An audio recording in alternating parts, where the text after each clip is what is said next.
नमस्कार मंडळी, स्वाद रेसिपीमध्ये तुमचं स्वागत आहे। आज आपण काळ्या घेवड्याची रस्सा भाजी बनवणार आहोत। येथे आपण काळ्या घेवड्याच्या शेंगा सोलून बिया काढून घेतलेल्या आहेत। बिया स्वच्छ पाण्याने धुवून घेऊन कुकरला 3 शिट्ट्या होईपर्यंत शिजवून घेऊयात।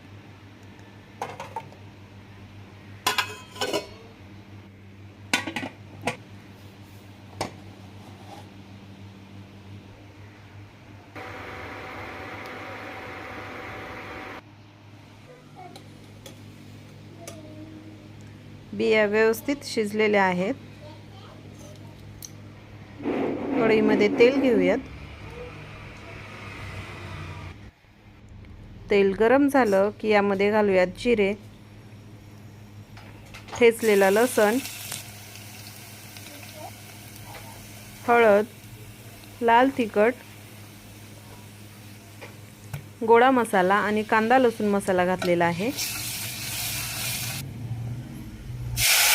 त्यामध्ये शिजवून घेतलेला काळा घेवडा घालायचा आहे। थोडंसं गरम पाणी घातलेलं आहे। चवीनुसार मीठ।